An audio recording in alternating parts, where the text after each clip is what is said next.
Okay, so I think I'm going to do something a little different here. So what I've decided to do is I am going to start a playthrough of some ATS. If you don't know what ATS is, it's the Advanced Ruck System. Let me spread this out. It's a tactical squad level World War II. I'm going to say similar to ASL, but you know, I know how that is, how that goes. Now, some of the advantages and what I really like about the ATS is the impulse system. So it's not an I move all my stuff, you move all your stuff. It's literally, I move one or a stack of my units and they move another stack. So, so I like that because you can kind of adjust as things are going. So, what I've got here is I've got this first scenario here, and this first scenario is called To the Ferry. So we have the elements of the 194th Regiment, 71st Infantry Division. So the module is actually, let me get it out here, is Stalingrad Baby Bounce 1. So you can kind of see it's very similar. There's two panels here. Comes with a total of 4. Several of the other scenarios, let me put this, hold on. Okay, so several of the other scenarios I've got actually, so in this case it uses both panels, so all of RB1. If you look here, RB1, so it covers it all. And if you look at other, like this one, RB1 only includes the second half, this square panel.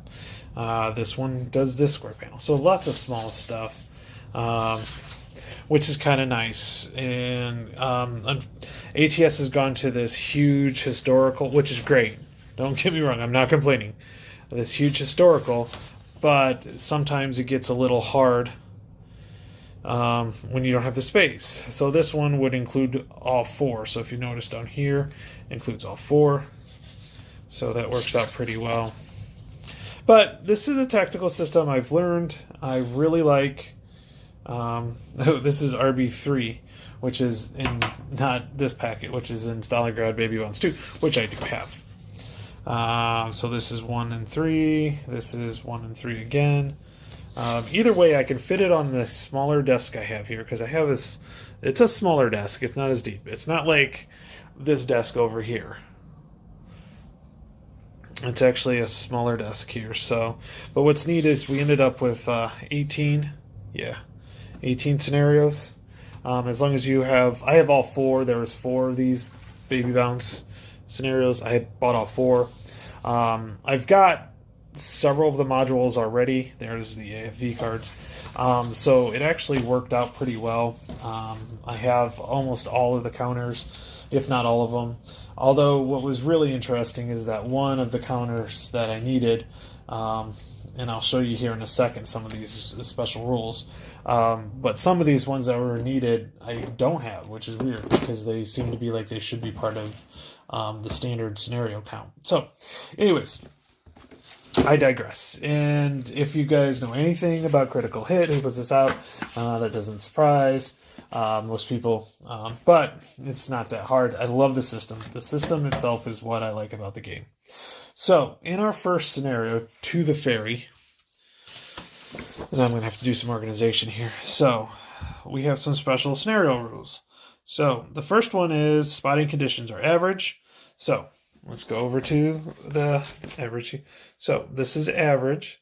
So moving, running, assault, or overstack, you actually, so that's vehicle, personnel, and heavy weapon. And so average is an 18 hex, 10 hex for personnel, and 16 for that. Stationary. Basically, we have no vehicles. We have nothing else odd in this. So it's basically just the personnel. So we'd be looking at 8 hex spotting range. Okay. So that's our spotting range is 8. Okay. So Germans receive 1 Stuka automatically on turn 1. We've got a nice full engaged sequence of play. Mitch Land did this really nice. At least he's the one that gave it to me. I think he did it. So I've got my Stuka right here. So we'll go through how that works, but he only gets one. And the Germans receive one battery of 81 mortar, 81 millimeter mortar. Yeah, you guys say that 5 times fast. HE only, which is high explosive, directed by an observation plane. So basically, from what I gather, it's spotted. So I could put it anywhere I want, whenever I want. But I only get one of those. This is a 9-turn scenario. The Russians may set up in less than or equal to 2 building locations as dug into. Okay, now the dug in markers are what's an issue here and what I was missing. So what I'm going to do is I'll find another marker in here that'll I think the bunker. Yeah, I think like this bunker right here. Get it up here. Get it out here. Here we go. This bunker, that looks pretty good. Oh, that's a Sanger. There's the bunker. Bunker's on the other side. So I was thinking about, so I got to set them up in buildings, and I was looking at a couple different ways to do it. Part of my thought process was to either put them in this building here with this leader, this 648, and this light machine gun, and so that I'm pretty sure that's one of them because that's got a pretty good range. So I'll figure that out in a minute or here, in a little bit here, and we'll figure that out together. Now, what's the objective? So who's got to do what and who's fighting what and blah, blah, blah. Okay, so the objective is the Germans win immediately upon amassing greater than or equal to 6 EVPs by exiting from the east edge. Okay, so the Germans are set up on the west. So what had to happen, let me do a wider view here, is they had to set up from this road right here, west of it. The Russians set up east of it, so kind of right there. The Germans do not have any more reinforcements coming in, but if you notice, the Russians have quite a bit here. So these are all the Russians that'll be coming in. The one thing that the Russians do have is they have this nice howitzer, which can be either spotted by them, by this crew right here, or it can be spotted by one of these units, but it does have to be adjacent. So when we get to that point, I'll definitely go through that when it gets closer to that. Now, what I've got to do is I've got to figure out how to go. So Russians set up first, and then the Germans move first. So I set up my Russians, and the Germans I've put in here.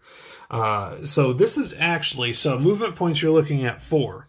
So if you were to just go clear terrain all the way through, which would be hard, 1, 2, 3, 4, 5, 6, 7, 8, 9, 10, 11, 11, 12, 13, rebels, 14, 15, 16, 17, 18, 19, 20, 21, 22, 24. 24.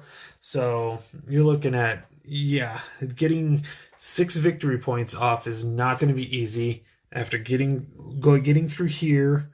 Up here could be a nice clean shot, but we've got the howitzer here, we've got this one here. So it's just one of those things that we'll see how it goes and see which way to go on this one.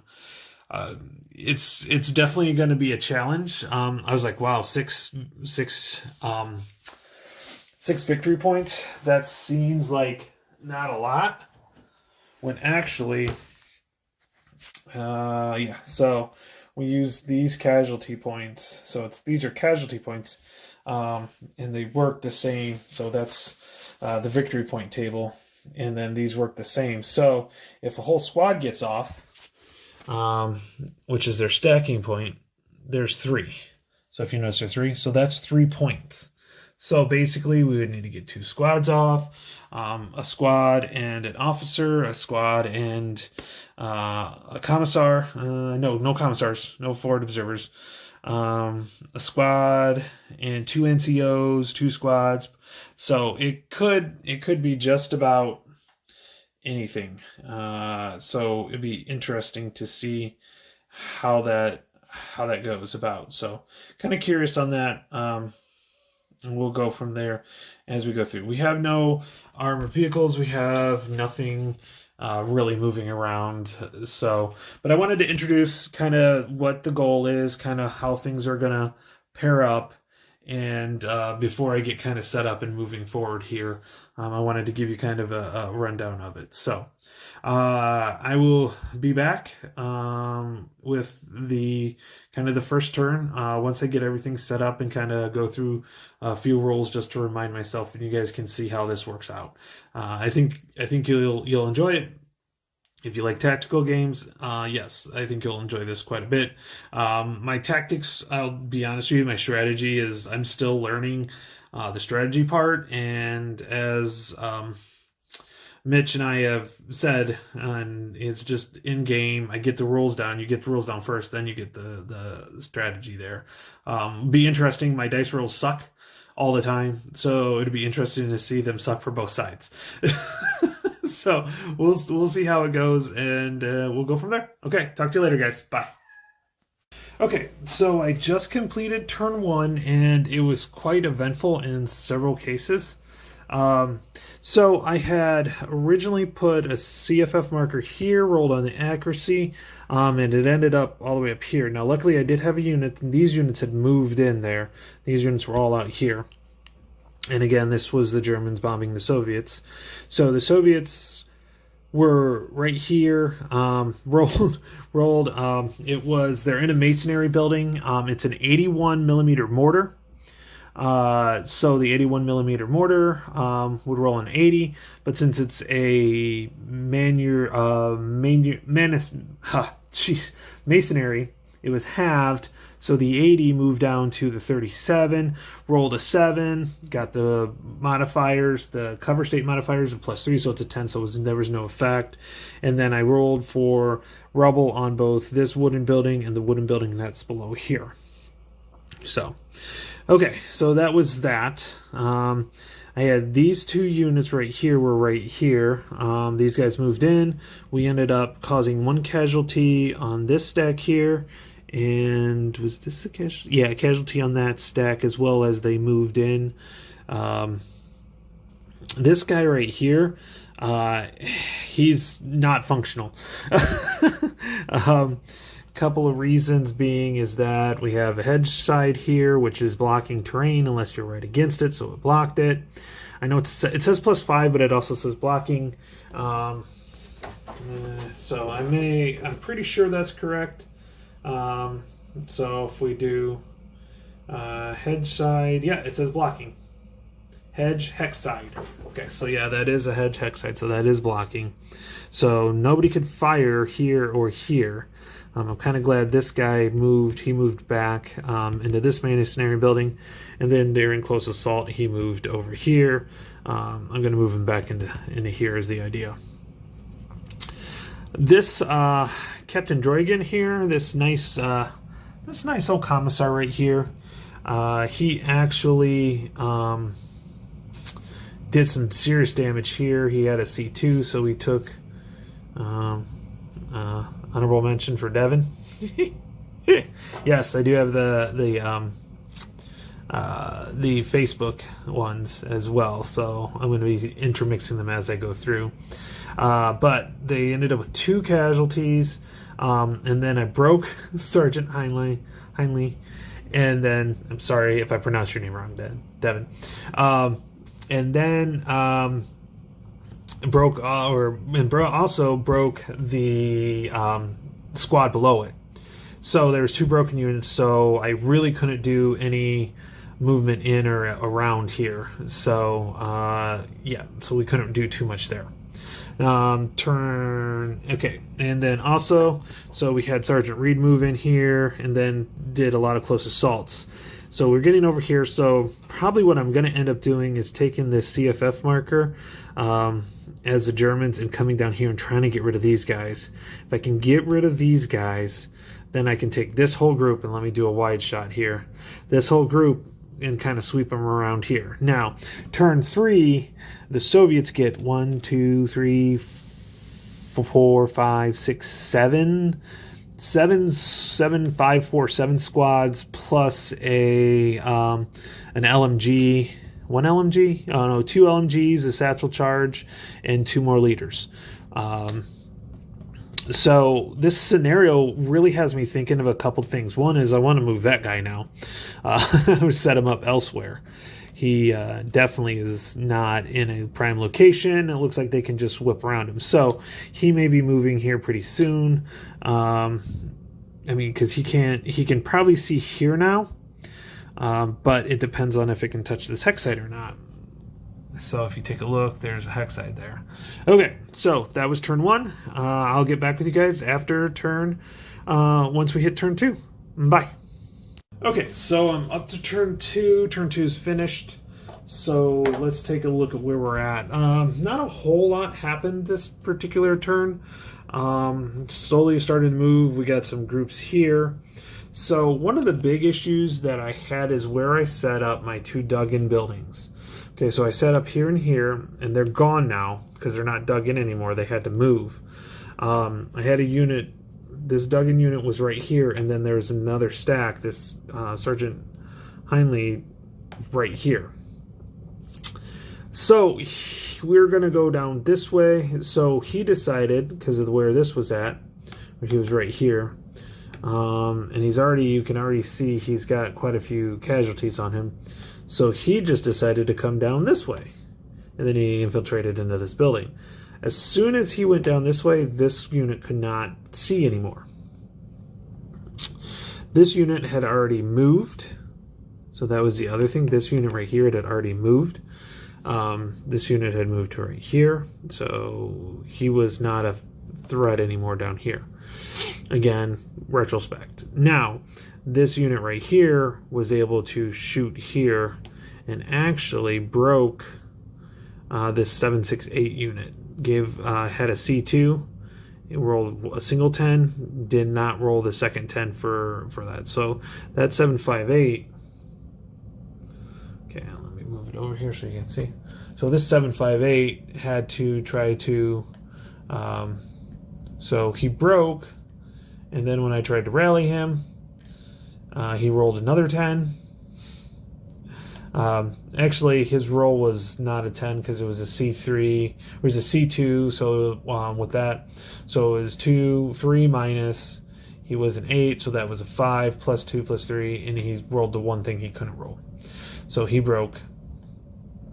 And so Major Johnson stayed here to try to help him rally.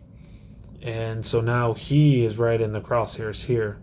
So it all depends on, let me move this back over this way. So it all depends on how things go, if he can quickly get out of the way.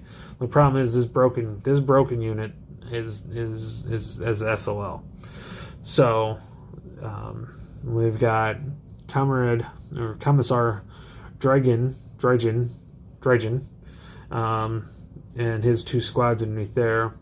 Sergeant Colmar here moved from this dug-in hex into here, and then got lucky. The Soviets got lucky.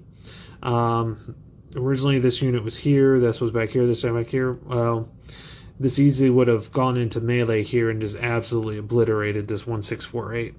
Luckily, the Soviets got initiative on the close encounter turn. So he's able to move that way. Wasn't able to do much damage else. Got this guy back here.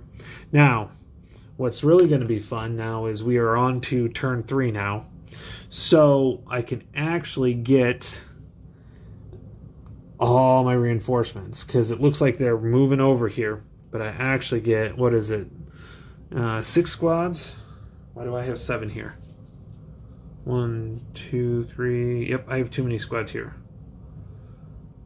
Yep, I should only have 6, not 7. Okay, so pull out a squad. God, I hope I had enough squads to... Yeah, 6. So 1, 2, 3, 4, 5, 6. Yeah, okay.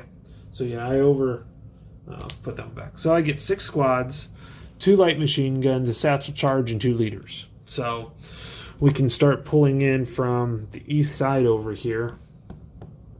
start pulling in from the east side over to here. So that's that. Okay, gonna move forward on to turn 3. Talk to you later. Bye.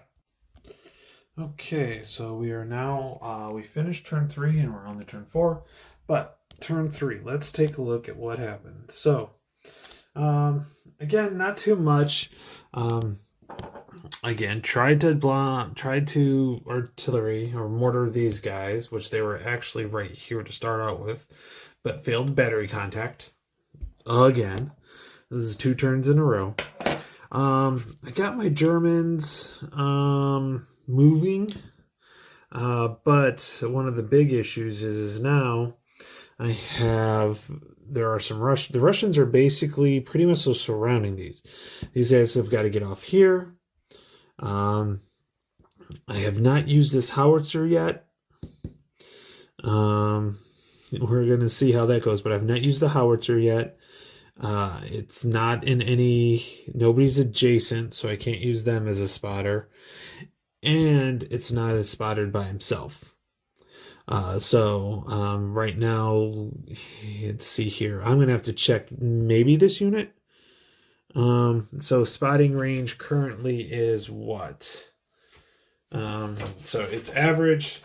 So personnel, normal is 10. 1, 2, 3, 4, 5, 6, 7. Yeah, so pretty much all ready to go. So if the line of sight is clear, which I'll do the official. This rebel hex right here. This rebel hex right here might be the issue. So I still had given out a few casualties to the Germans. They're not worried about firing back right now. They just want to get off the side of the map here. They can get off anywhere on the east edge. Yep. So anywhere along here. So back out anywhere along here, they can leave and then they can win once they get 6 up there, and that's not going to take much at all. But I do have my these 3. Let me move it up here so you can see. So these 3 units came on last turn. That was on turn 3. They're pretty vicious. They're 2 547s. So we're looking at that's 13. Is that even going to make a difference? 14. Shoot, now that's going to suck. So they're on 13 again, so it's going to be on the 10. So they're going to be rolling on the 10. This one's NCO leaded. This one's not. This one has a satchel charge, but it's a 10 anyway, so it can go in there. I kind of did stack up. Got these guys stacked up into a single stack, so that'll be on the 10. This guys are, they're a 9, or really an 8, so they'll go on the 8. And then these guys are 12, so they go on the 10 as well, up here. So, we'll see what's going to happen. It looks like the Germans are surrounded, but you can only do so much. They've got to break them. The Soviets have to get these guys broken, so they have to spend a couple turns getting out. There are, 6 more turns. So there's a few spots where when I reset this up, or if I reset this up, I would set my Soviets up in a few different places. I had a few wasted units moving through, so we'll see what happens. Didn't get lucky on anything, and honestly, the Germans are lucky they're not on more damage. Okay, so I'll be back after turn 5. Bye. Okay, so I'm back here. Back to turn. So we just completed turn 4. Moving on to turn 5. And the Germans actually took. So I got my first casualty all the way through, like first KIA. So this full squad's gone. And I also, the howitzer here, which right here, this howitzer actually did a pretty good job taking out this guy and then breaking that crew. There's a crew underneath here. Yep, there's a crew underneath here. So sorry about the dog in the background. So they did that. The funs of playing at home when everybody's home. Um, took a couple, Sergeant Hurdy actually took a couple of hits as well. This stack took 2 hits. Everybody was fine. Oh, I forgot to roll for Major Johnson for the squad that's broken underneath here. Half squad now. So let's see if we can. 4, yes. So he's no longer broken. Okay, so he rallied. Okay. So Major Johnson's been holding back here, trying to keep this squad going. The Germans haven't really fired back yet, and I'm afraid that this might be the net turn 5. We've got 4 or 5 more turns. We got 5 more turns to get 6 points off the board. The Soviets, there's a hole here, but they're going to have to go through this area right here, which could be easily attacked this way. So we'll see how that goes. But definitely starting to see a change in here. We'll see if it actually works out. Again, 5 more turns, and then we'll go from there. Talk to you later. Bye. Okay, so we just ended turn 5. We're on to turn 6. Turn 5, I hate to say this, but I'm pretty sure the Germans are most likely going to win. It all depends on what this guy can do on this, or here and here. It's either going to be the next turn. If he can do some if they can do some damage, maybe. But we have these 2 huge German stacks ready to move into as well. And if you're looking 2, 3, 4, 5, not quite off. 2, 3, 4, 5. Either way, these, I don't know if there's enough firepower left. We did do some damage. If you notice, we have a leader out here in the middle. He actually was broken. I have that Major Johnson. These guys kept him broken, as well as this squad underneath. This squad's still broken. Sergeant Reed kind of snuck in down here. He's not that far off. He could do 1, 2, 3, 4, 5. So he could be off easily. So with that, I think I'm going to call it turn 6. I just don't see the power yet. This Stuka came out and absolutely destroyed my howitzer. Just blew it to bits. And the funny thing is after the first turn, my spotting plane could not battery contact at all. Just couldn't do it. I don't know why, he just wouldn't do it. So that offboard artillery did hardly any damage at all firsthand. Now, I slightly think this scenario is slightly imbalanced, where you have 13 squads to, well, there are quite a few squads here. You got 13 to 14 squads each. Definitely the Germans are more powerful. The Erikson area is absolutely huge. It's maybe slightly imbalanced, but I don't know if it's crazy imbalanced. I will say some of it might be play on me. I could easily, at the beginning of the game, first couple turns, I had a few squads, a few stacks that didn't do anything at all.